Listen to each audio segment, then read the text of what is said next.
Otoño de 1882, Rajalo, territorio de Nuevo México. El viento aullaba como un lobo hambriento, arrastrando cortinas de lluvia que azotaban la llanura abierta con una furia que parecía personal. Las gotas, afiladas como agujas, se estrellaban contra la tierra, convirtiendo el sendero de polvo que serpenteaba más allá del rancho de Judá que en un lodazal resbaladizo, algo entre sopa y tristeza. Era el tipo de tormenta que hacía que un hombre agradeciera cualquier refugio, aunque fuera un tejado que goteaba en las esquinas y paredes que crujían bajo la presión del viento. En el interior de la casa principal, Judá estaba de pie junto a la ventana, con los brazos cruzados sobre el pecho como si intentara contener algo más que el frío. Su mandíbula estaba tensa, una línea dura esculpida por años de trabajo bajo un sol implacable y noches de soledad.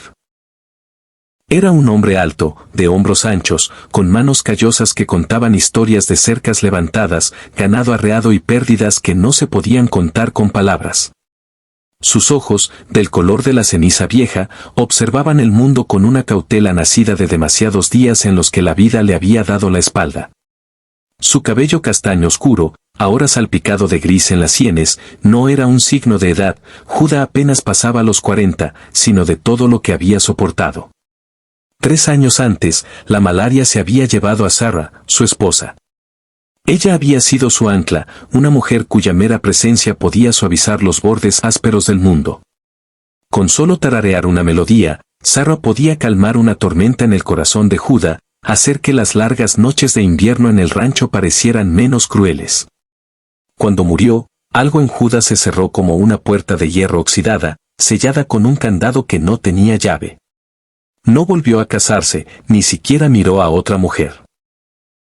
No había espacio en su corazón para reemplazar a Sarah, ni deseo de intentarlo. Todo lo que le quedaba era ella, su hija de 10 años, una niña con una inteligencia afilada como un cuchillo y una terquedad que rivalizaba con el sol de verano.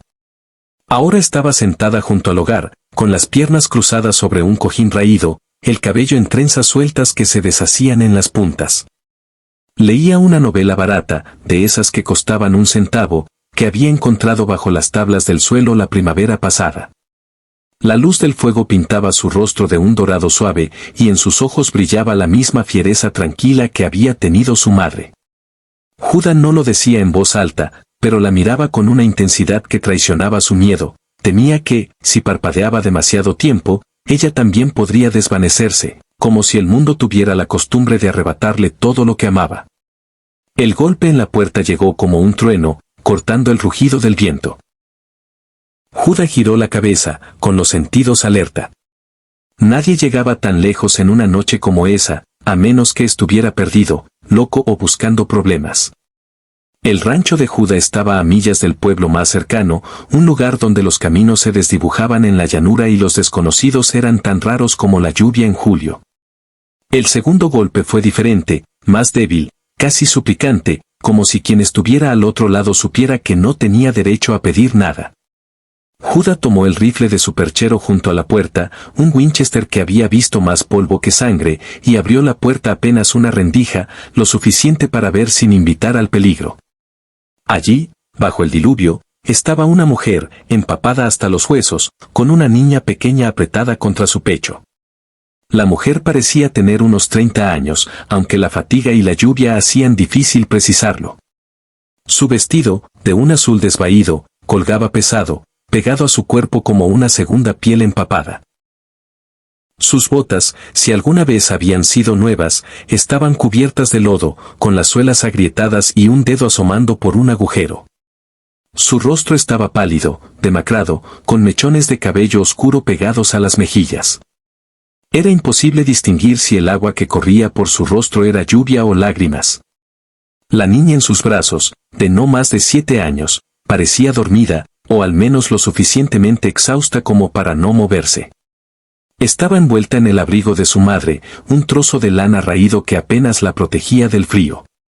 No vengo a causar problemas, dijo la mujer rápidamente, su voz áspera, como si hubiera pasado días sin usarla. Solo necesito un lugar seco para pasar la noche. Solo para ella. Judá no respondió de inmediato. La estudió como estudia un hombre las nubes de tormenta en el horizonte, calculando la distancia, la amenaza, el tiempo que falta para que el cielo se desate por completo. Ella no apartó la mirada, aunque sus ojos estaban llenos de una fatiga que era más profunda que el cansancio físico. Era el peso de alguien que había caminado demasiado lejos, cargando más de lo que cualquier persona debería. Dormiré en el granero, añadió, ajustando a la niña en sus brazos. No tocaremos nada. Lo juro. La niña gimió suavemente, hundiendo su rostro más profundo en el hombro de su madre. Ese sonido, pequeño y frágil, atravesó la armadura de Judá como un cuchillo. Sin decir palabra, dio un paso atrás y señaló el granero detrás de la casa. Era una estructura sólida, construida con tablas de pino que Judá había cortado el mismo años atrás. No era lujoso, pero era seco, salvo por alguna gotera en las noches peores, y los ratones que correteaban en las sombras no eran peores que los de cualquier otro lugar. La mujer asintió, un gesto rápido, casi militar, como si temiera que cualquier vacilación pudiera hacer que él cambiara de opinión.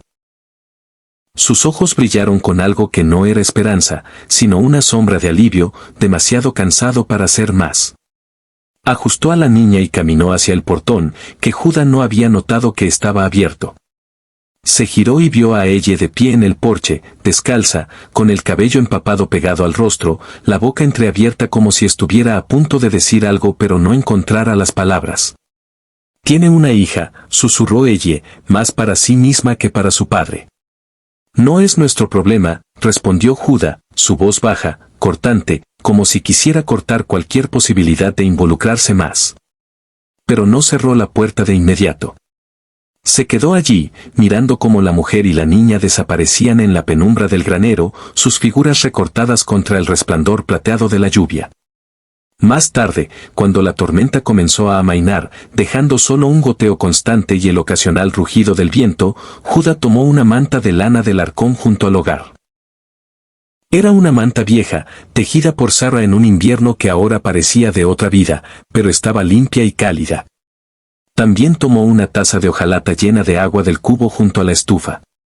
Caminó hasta el granero, sus botas chapoteando en el lodo, y dejó ambos objetos justo dentro de la puerta, sin entrar, sin hacer ruido. No quería verlas, no quería saber más de lo necesario. Volvió a la casa, sacudiéndose la lluvia de los hombros, y encontró a ella aún despierta, acurrucada bajo una colcha en el sillón junto al fuego. ¿Se quedarán mucho tiempo?, preguntó, su voz apenas un murmullo sobre el crepitar de las llamas. Solo esta noche, respondió Judá, sentándose pesadamente en la silla frente al hogar. Ella parecía muy cansada, dijo ella, mirando el fuego como si pudiera encontrar respuestas en las brasas. Judá no respondió. Se quedó mirando las llamas, pero su mente estaba en otro lugar. Pensó en cómo la mujer había sostenido a esa niña, no como una carga, sino como si fuera lo único que la mantenía en pie. Había algo en ese gesto, en la forma en que sus brazos se cerraban alrededor de la pequeña, que le recordaba a Sara. No era amor romántico, no era deseo, era algo más profundo, más sagrado, como si estuviera sosteniendo algo que el mundo no tenía derecho a tocar. Judá apartó el pensamiento, molesto consigo mismo por siquiera notarlo. No necesitaba más complicaciones. No necesitaba a nadie. Dentro del granero, Marian acomodó a Clara en una cama improvisada de heno, cubriéndola con la manta que había encontrado en la entrada. Sus dedos estaban entumecidos, sus hombros doloridos por haber caminado casi 20 millas desde el amanecer, con Clara a veces en sus brazos, a veces arrastrando los pies a su lado. Pero ahora Clara estaba seca, su respiración suave y constante, aunque aún demasiado débil para tranquilizarla del todo. El granero olía a caballos, heno húmedo y polvo viejo, pero era un refugio, un lugar donde el viento no podía alcanzarlas. Marian se sentó junto a su hija, con la espalda apoyada en una viga, escuchando cómo la tormenta se desvanecía en un murmullo lejano. Había esperado que las rechazaran. La mayoría de los hombres no ofrecían nada a una mujer sola con una hija, sin anillo en el dedo, sin historia que contar. Pero este hombre no había dicho una palabra, ni para dar la bienvenida ni para echarlas. Simplemente había señalado el granero y dejado la puerta abierta. Era más de lo que esperaba, y eso la ponía nerviosa. La amabilidad de los desconocidos siempre tenía un precio, o al menos eso había aprendido en los últimos 5 años. Análisis y mensaje transformacional. Símbolo principal, la tormenta. La tormenta que abre esta historia no es solo un fenómeno climático, es un símbolo del caos interno y externo que define a los personajes. Para Judá, representa el tumulto de su duelo, la pérdida de Sarah que aún resuena en su silencio. Para Marian, es la culminación de años de lucha, huyendo de un pasado que la persigue como el viento. La tormenta los une, obligándolos a enfrentarse a la vulnerabilidad del otro, y establece el tono de la narrativa, un mundo duro donde el refugio, incluso temporal, es un acto de misericordia. Valor central, la hospitalidad como acto de humanidad. En esta primera parte, el valor central es la hospitalidad, no como un gesto grandioso, sino como un acto humano básico. Judá no abre su casa, pero ofrece el granero, un espacio liminal que refleja su propia reticencia a involucrarse emocionalmente. Sin embargo, este pequeño acto de permitirles quedarse marca el comienzo de un cambio. La hospitalidad aquí no es caridad, es un reconocimiento tácito de la humanidad compartida, un primer paso hacia la conexión en un mundo donde la desconfianza es la norma. Mensaje inspirador, el refugio comienza con un pequeño gesto. La llegada de Marian y Clara bajo la tormenta nos recuerda que incluso en nuestros momentos más oscuros, un pequeño acto de bondad, una manta, un lugar seco, puede cambiar el curso de una vida. Judá no promete salvarlas, pero les da espacio para respirar, y eso es suficiente para empezar. En nuestras propias tormentas, ya sean emocionales o físicas, a veces lo más valiente que podemos hacer es abrir la puerta, aunque sea solo una rendija, y dejar que alguien encuentre refugio. La mañana después de la tormenta amaneció fría, con un aire que olía a salvia húmeda y escarcha temprana. El cielo, ahora despejado, era de un azul tan pálido que parecía frágil, como si un soplo fuerte pudiera romperlo. Judá salió temprano, como siempre, sus botas dejando huellas en el lodo endurecido mientras se dirigía al corral. El ganado mugía suavemente, y el aire estaba lleno del crujido de las hojas secas que el viento había arrancado de los álamos cercanos. Mientras alimentaba a las vacas, echó un vistazo al granero. La puerta estaba entreabierta, solo una rendija, como si alguien dudara entre quedarse y marcharse. No se acercó, pero sus ojos se detuvieron allí más tiempo del que pretendía. Unos minutos después, la puerta crujió más. La mujer, Marian, salió descalza, sosteniendo a la niña, Clara, de la mano. A la luz del día, parecían más pequeñas, menos como intrusas y más como algo que el viento había depositado con cuidado y no sabía cómo recoger. Marian llevaba el mismo vestido empapado de la noche anterior, ahora seco pero arrugado, con manchas de lodo endurecidas en el dobladillo. Clara, con el cabello revuelto y los ojos grandes, se aferraba a la mano de su madre como si temiera que el suelo pudiera abrirse bajo sus pies. Judá las observó desde el corral, su sombrero inclinado contra el sol naciente. Marian lo vio, pero no levantó la mano en un saludo. En cambio, dio un pequeño asentimiento, medido, cauteloso, como si estuviera midiendo el terreno entre ellos. «Soy Marian», llamó, su voz más firme ahora, aunque aún áspera por el cansancio. «Esta es Clara». Judá no respondió de inmediato. Solo asintió una vez, un gesto que no prometía nada pero tampoco cerraba la puerta.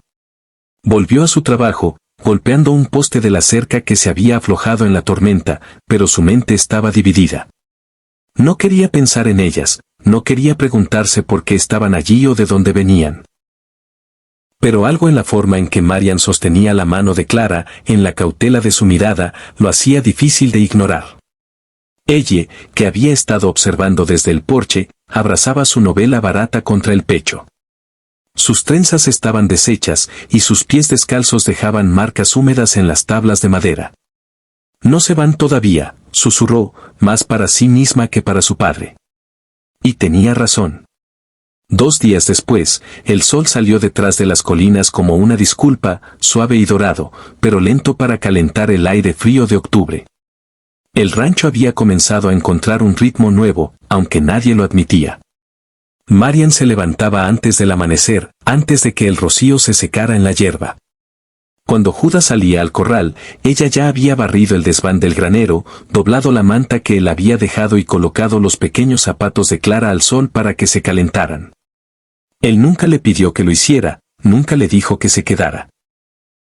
Pero cada tarea que ella tocaba, la hacía con un propósito silencioso, como si estuviera demostrando algo, no a Judá, sino a sí misma. Marian se mantenía reservada, siempre a una distancia segura, pero nunca tan lejos como para desaparecer. Judá notó las pequeñas cosas, como lavaba las manos de Clara antes de cada comida, incluso cuando no había más que pan duro y un poco de tocino, como quitaba cuidadosamente las rebabas de los calcetines de su hija, como si cada pequeño acto de cuidado fuera una barricada contra el mundo, como revisaba el cabello de Clara cada noche en busca de piojos, aunque no había nada que los insectos pudieran querer de ellas. Era una devoción feroz, silenciosa, que no pedía reconocimiento, y Judá, a pesar de sí mismo, no podía evitar verla. El tercer día, Marian se acercó mientras Judá cepillaba a uno de los caballos en el corral. El animal, un castrado bayo con una cicatriz en el flanco, resopló suavemente bajo sus manos. ¿Puedo ayudar con los caballos?, preguntó ella, con las manos en las caderas, el vestido aún manchado pero ahora con las mangas arremangadas. Judá gruñó, un sonido que no era un sí, pero tampoco un no. No estaba seguro de quererla tan cerca, no porque desconfiara de ella, sino porque cada interacción parecía abrir una grieta en la muralla que había construido alrededor de su vida. Pero no la detuvo. Para el mediodía, Marian había fregado los abrevaderos, limpiado 2 establos y organizado los ganchos de los arreos por tamaño, todo sin que nadie se lo pidiera. Trabajaba con una eficiencia que hablaba de años de hacer lo que había que hacer, sin esperar ayuda ni alabanza. Trabaja como si fuera dueña del lugar, comentó ella esa tarde, sentada en la cerca con las piernas colgando, balanceándolas al ritmo de sus palabras. Judá miró desde donde estaba clavando una tabla suelta en el corral. Marian estaba inclinada sobre el comedero de heno, con el cabello cayendo sobre su rostro, las mejillas rosadas por el esfuerzo. Había algo en su manera de moverse, en la forma en que sus manos se movían con propósito, que hacía que el rancho pareciera menos vacío. «Tiene agallas», dijo Judá, más para sí mismo que para ella. Ella miró hacia abajo, trazando un círculo en la madera con el dedo. Clara dice que solo ha tenido un par de botas desde el invierno pasado. Judá asintió. Había notado las suelas agrietadas de las botas de Clara, el cuero desgastado que apenas sostenía los pequeños pies de la niña. No dijo nada, pero lo archivó en su mente, junto con la imagen de Marian fregando los abrevaderos como si su vida dependiera de ello.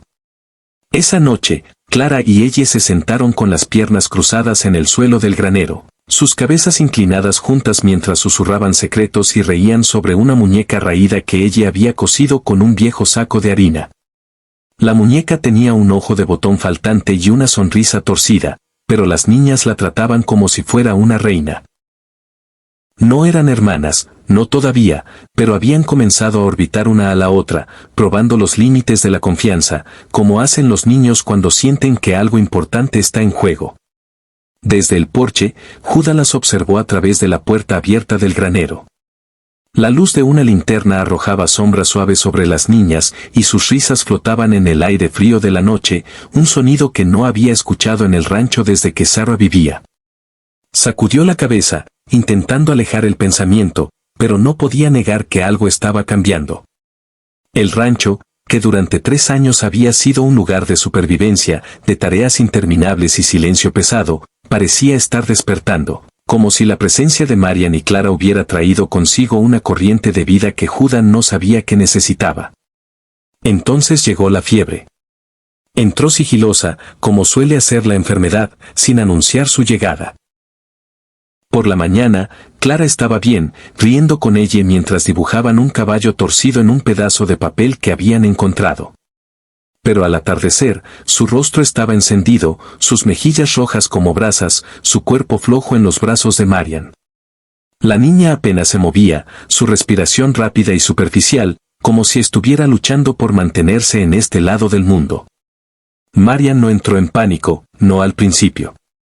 Había pasado por cosas peores, hambre, noches sin refugio, hombres que miraban con ojos que prometían más daño que ayuda.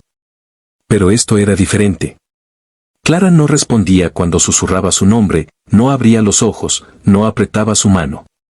Marian sintió un nudo en el pecho, un miedo que no podía nombrar pero que la consumía.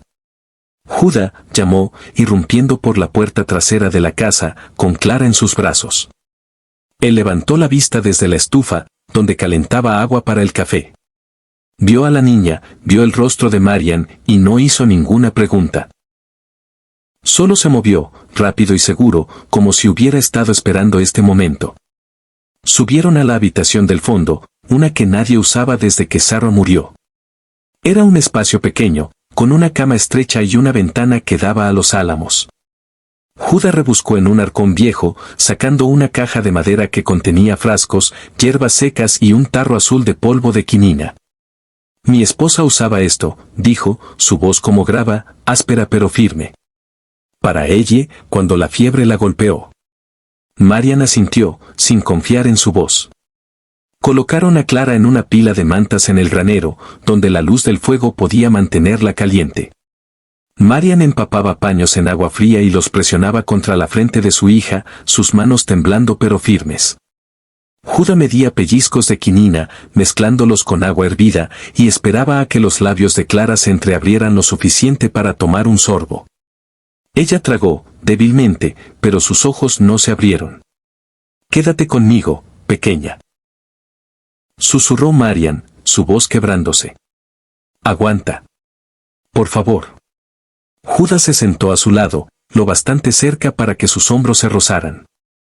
No dijo nada al principio, solo observó, su presencia un ancla silenciosa en la tormenta de miedo de Marian.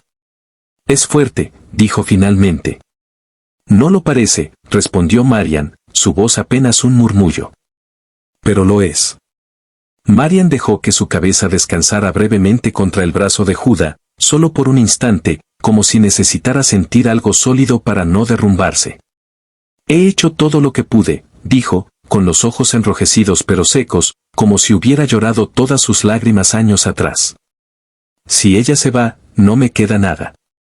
«No se irá», dijo Judá, su voz baja pero segura. «No esta noche». Se quedaron así, en silencio, respirando al ritmo de las inhalaciones superficiales de Clara. Las horas pasaron, marcadas solo por el crepitar del fuego y el ocasional gemido de la niña. Después de la medianoche, Clara se movió, un leve temblor en sus dedos, seguido de un sonido suave, más suspiro que palabra. Sus ojos se abrieron, apenas una rendija. «Mamá», susurró. Marian ahogó una risa y un sollozo a la vez, inclinándose para besar la frente de su hija. «Estoy aquí, pequeña. Estoy aquí». La mano de Clara buscó a tientas y encontró la rodilla de Judá por accidente. Él la cubrió suavemente con la suya, sus dedos grandes y ásperos envolviendo los pequeños de ella. «Me asustaste, pequeña», murmuró, sorprendido por la suavidad de su propia voz. Clara sonrió débilmente. «No te asustes, señor Judá. Solo tuve un sueño caliente». Judá rió bajo, un sonido que parecía fuera de lugar en el hombre que había sido todo silencio y trabajo. Marian rió también, un sonido húmedo y tembloroso que liberó algo dentro de ella. Al amanecer, la fiebre había cedido. El granero estaba en silencio, salvo por el crujido del heno y los primeros cantos de los pájaros más allá de las colinas. Marian se acurrucó alrededor de Clara, respirando el olor de su cabello húmedo. Judá se sentó contra un poste, con los ojos cerrados, las botas estiradas, el sombrero inclinado sobre el rostro. No se había ido ni una vez. Cuando ella entró al granero, con los ojos somnolientos y abrazando su muñeca, vio a todos en esa quietud. Su padre, la mujer, la niña. Y dijo en voz baja, a nadie en particular: «Esto se siente como una familia de verdad». Nadie la corrigió. Análisis y mensaje transformacional. Símbolo principal, la fiebre. La fiebre de Clara es un símbolo de la fragilidad de la vida y la fuerza de la comunidad naciente. Representa los momentos de crisis que prueban los lazos entre las personas, obligándolas a elegir entre la indiferencia y el compromiso. Para Judá y Marian, La fiebre es un punto de inflexión, un momento en el que sus muros individuales comienzan a desmoronarse, permitiendo que la vulnerabilidad compartida los una. Valor central: la fuerza en la vulnerabilidad compartida. La fiebre de Clara revela la profundidad de la conexión que está comenzando a formarse. Judá, que ha vivido en aislamiento emocional, y Marian, que ha aprendido a no confiar en nadie, encuentran en esta crisis un terreno común. Su voluntad de quedarse, de velar juntos, de compartir el peso del miedo, demuestra que la fuerza no siempre está en la independencia, sino en la disposición a ser vulnerable junto a otro. Mensaje inspirador: la crisis puede construir puentes. La enfermedad de Clara nos enseña que los momentos más oscuros pueden ser los que nos unen. Cuando enfrentamos el miedo juntos, ya sea por un ser querido o por nosotros mismos, descubrimos que no estamos tan solos como pensábamos. La fuerza no está en soportar el dolor en soledad, sino en permitir que otros compartan la carga, incluso si eso significa dejar caer nuestras defensas. Mediados de octubre, Rajalo, territorio de Nuevo México. El viento había cambiado, trayendo un aire más seco que olía a salvia quemada por el sol y a la promesa de días más cortos. El rancho de Judá Ken había encontrado un ritmo nuevo, uno que nadie nombraba pero que todos sentían. Marian y Clara, que habían llegado como sombras empapadas en una noche de tormenta, ahora eran parte del paisaje, tan naturales como los álamos que susurraban detrás del granero. Marian trabajaba sin descanso, no por obligación, sino por una necesidad interna de demostrar su lugar. Había revivido el jardín descuidado detrás de la casa, arrancando malezas y mezclando el suelo con el último montón de composta.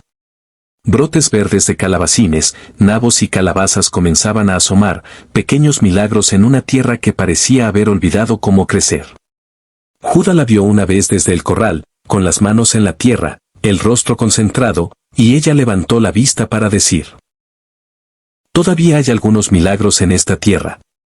Él inclinó el sombrero en respuesta, un gesto pequeño pero suficiente para reconocer su esfuerzo. Clara y ella, mientras tanto, se habían vuelto inseparables. Pasaban los días trepando cercas, corriendo por el patio y compartiendo secretos bajo el gran álamo detrás del granero. Habían comenzado a construir una casita con palos, heno y pedazos de lona vieja, un refugio tambaleante que llamaban hogar para cuando fueran grandes. «Es para cuando tengamos 15», dijo Clara, riendo, como si los 15 fueran la cima de la vejez. «Siempre viviremos al lado», añadió ella, sellando el pacto con un apretón de manos. Marian cosió una cortina de retazos para la casita, y Judá clavó un clavo en un tocón para que pudieran colgar una linterna imaginaria. Cada noche, las niñas se sentaban dentro, sus risas flotando como luciérnagas en la oscuridad. Pero no todo era paz. El pueblo de Rajalo, a unas pocas millas de distancia, había comenzado a hablar. Las habladurías se extendían como polvo en el viento, susurradas en la tienda de productos secos, murmuradas junto a la fragua del herrero. Judá Ken tiene una mujer en su rancho. Una viuda o una fugitiva, con una hija que no es suya. Algunos lo decían con curiosidad, otros con veneno.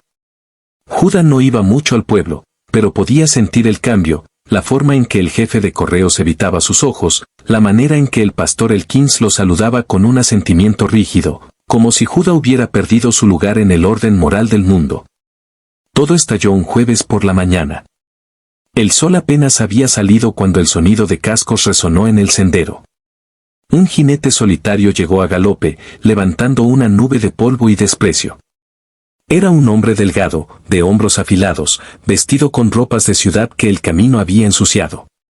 Sus botas estaban demasiado limpias para alguien que hubiera trabajado la tierra, y su mandíbula estaba tensa con una rabia contenida. Judá salió del porche, con las manos en los bolsillos pero la postura alerta. Marian salió del granero, con Clara asomando desde detrás de un fardo de heno. El hombre desmontó, escupió al suelo y ladró. «Marian». Ella se congeló, sus ojos endureciéndose como acero.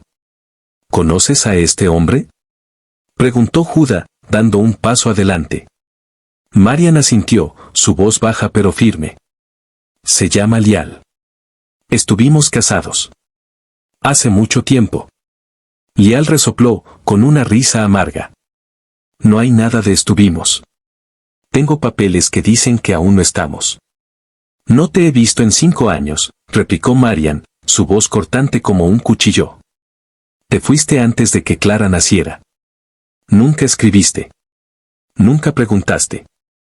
Tengo su sangre, gritó Lial, sus ojos saltando a Clara. Y tengo derecho a llevármela a casa. No es tuya, siseó Marian, dando un paso hacia él. No tienes derecho a nada. Judas se interpuso entre ellos, su figura ancha y sólida como una pared. Su voz era baja, pero tenía un filo que podía cortar piedra. No tienes un hogar. Y esa niña ya tiene uno ahora. Lial se erizó, escupió de nuevo y dio un paso más cerca, su mano temblando cerca de su cadera, aunque no llevaba arma. ¿Quién demonios eres tú para decirlo? Soy quien la ha estado alimentando, dijo Judá, su mirada fija, imperturbable. Dándole refugio, sosteniendo su mano en noches de fiebre. Es mi sangre. Eso no te hace su padre. El aire se volvió espeso, cargado de peligro. Lial gruñó, pero retrocedió, sus manos vacías pero sus ojos llenos de furia. Montó lentamente, mirando a Marian, luego a Clara, luego a Judá. Volveré con la ley, masculló antes de partir en una nube de polvo. Marian giró sobre sus talones y regresó al granero, su rostro una máscara de ira y miedo. Judá la siguió, sus botas pesadas contra el suelo. Espera, llamó. Ella se giró, con los ojos encendidos. ¿Crees que soy algún tipo de proyecto, ¿Una pobre perdida a la que proteges para sentirte noble? No es eso, respondió Judá, su voz tensa. Se siente así. No pedí esto tampoco, espetó él. Estaba bien con las cosas como estaban. Oh, lo creo, dijo ella, su risa amarga cortando el aire. Un hombre solo en su fortaleza de silencio. Sin necesitar a nadie. Eso no es justo. Ella dio un paso hacia él, su voz baja pero afilada. ¿Crees que darme refugio te hace un salvador? La mandíbula de Judá se tensó. No, creo que me hace humano. Eso la detuvo. Judá dio un paso más cerca, sus manos abiertas, no para tocarla, sino para mostrar que no había amenaza. Mira, no soy bueno con las palabras. Nunca lo he sido. Pero ella te mira como si tuviera una madre otra vez. Y esa pequeña tuya, duerme sin llorar. Eso significa algo. Marian tragó con fuerza, su ira desvaneciéndose como polvo asentándose. No sé cómo pedir cosas, continuó Judá, su voz más suave ahora. Pero sé lo que necesito. Necesito a alguien que hable con ella como si importara. Necesito a alguien que convierta la tierra en comida y el silencio en calor. Y maldita sea, Marian, creo que te necesito. El granero estaba en silencio, salvo por el susurro del viento que se colaba por las rendijas. Marian se quedó allí, su pecho subiendo y bajando. Luego exhaló lentamente, como si hubiera estado conteniendo el aliento durante años. No puedes necesitarme sin también verme, dijo suavemente. Te veo, respondió Judá, sus ojos fijos en los de ella. Te he estado viendo desde la primera noche. Los ojos de Marian brillaron, pero no lloró. Asintió una vez, un gesto pequeño pero pesado. No soy tuya, Judá. No a menos que yo lo elija. No estoy pidiendo eso, dijo él. Solo te pido que te quedes un poco más. Marian se giró, vio a Clara y ella jugando en el patio, dibujando formas en el polvo con palos. Las niñas levantaron la vista y saludaron, riendo por algo que solo ellas entendían. Miró a Judá. Me quedaré. Dijo. Pero no por ti. Él sonrió, una sonrisa real, la primera que ella había visto en él. Por ellas, terminó Marian y caminó hacia las niñas, dejando a Judá solo en el granero, con el corazón latiendo más fuerte de lo que esperaba. Análisis y mensaje transformacional. Símbolo principal, el enfrentamiento con Lial. El enfrentamiento con Lial representa la lucha entre el pasado y el presente, entre los lazos impuestos por la sangre o la ley y los que se eligen por amor y cuidado. Lial encarna las cadenas del pasado de Marian, un recordatorio de las heridas que aún no han sanado. Judá, al interponerse, no solo protege a Marian y Clara, sino que reclama un lugar en sus vidas, no por derecho, sino por elección. Valor central: la protección como acto de amor. La decisión de Judá de enfrentarse a Lial no se basa en posesión, sino en un amor naciente que aún no puede nombrar. Proteger a Clara y Marian no es un acto de heroísmo, sino de compromiso con la familia que están comenzando a formar. Este valor resalta que el amor verdadero no reclama derechos, sino que ofrece seguridad y respeto. Mensaje inspirador: elegir el presente sobre el pasado. El enfrentamiento con Lial nos enseña que el pasado puede regresar, pero no tiene que definirnos. Marian y Judá eligen proteger lo que han construido, no por obligación, sino por deseo de un futuro mejor. En nuestras vidas, a menudo enfrentamos ecos de nuestro pasado. La valentía está en elegir el presente, en construir algo nuevo con las personas que nos rodean ahora. Finales de octubre, Trujillo, territorio de Nuevo México. Los días se acortaban, y el sol, aunque aún cálido, ya no quemaba con la crueldad del verano. Las mañanas llegaban con un frío que se metía en los huesos, pero detrás del granero, bajo un grupo de álamos que susurraban con cada ráfaga de viento, algo cálido estaba creciendo.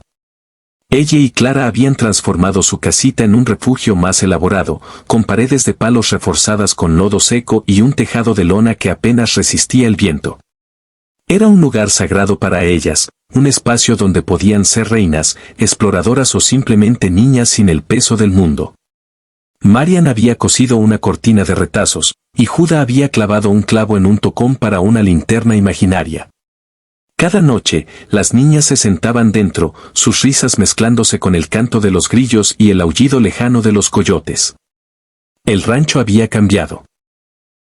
No era solo el jardín que Marian había revivido, con sus brotes verdes prometiendo una cosecha modesta, ni las risas de las niñas que llenaban el aire. Era algo más profundo, como si la tierra misma hubiera comenzado a respirar de nuevo. Judá trabajaba las cercas y el ganado, pero ahora sus pasos eran más ligeros, sus silencios menos pesados. Marian, con su vestido remendado y sus botas agrietadas, se movía por el rancho con una seguridad que no tenía cuando llegó. No hablaba mucho, pero sus acciones, barrer el porche, remendar una camisa de Judá, enseñar a Clara y ella a trenzar el cabello, decían lo suficiente. Una noche, bajo el parpadeo de una lámpara de aceite, Judá tomó un pedazo de mezquite viejo y comenzó a tallar. Sus manos, ásperas por años de trabajo, se movían con una precisión que reservaba para las cosas que importaban. Talló un anillo, no por belleza, sino por significado. No era liso, tenía astillas y bordes ásperos, pero era honesto, un reflejo del hombre que lo hacía. Cuando terminó, lo envolvió en un trozo de tela y lo dejó en el escalón fuera de la puerta de Marian, sin nota, sin explicación. Ella lo encontró al amanecer, cuando el cielo aún estaba pintado de rosa y gris.